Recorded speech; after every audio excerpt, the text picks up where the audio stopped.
इस वीडियो में हम प्रैक्टिकल 13 कर रहे हैं। सबसे पहले हमें ग्रॉस अमाउंट कैलकुलेट करनी है। Gross amount sum function apply करके कैलकुलेट कर रहे हैं। We have to sum all these 3 values और सम करने के बाद ये आपके पास वैल्यू आ रही है और ये सब पे अप्लाई करते हैं, ठीक है। फिर इसके बाद नेट अमाउंट कैलकुलेट करना है। Calculate net amount equals to gross amount minus 2% of gross amount. तो यहाँ पे ग्रॉस अमाउंट माइनस ये ग्रॉस अमाउंट जो सेल है उसको मैंने सिलेक्ट किया, ठीक है। यहाँ पे देखिए gross amount minus 2% of gross amount, minus 2%, ये 2% मल्टीप्लाई बाय ग्रॉस अमाउंट, ठीक है। This is 2% of gross amount और ये हम माइनस कर रहे हैं ग्रॉस अमाउंट में से ही, जो कि गिवन फॉर्मूला है यहाँ पे, right.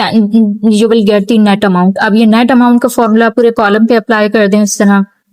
Then we need to calculate the sale price, और सेल प्राइस हमें उसका फॉर्मूला भी गिवन है। Calculate sale price equals to 30% net price plus 30% net price, ठीक है।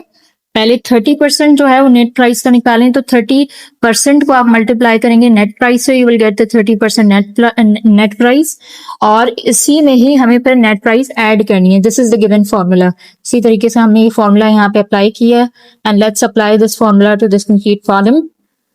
And then finally we need to calculate the profit, और profit जो है यहाँ पे देखें क्या गिवन है, find out profit by subtracting net price from sale price.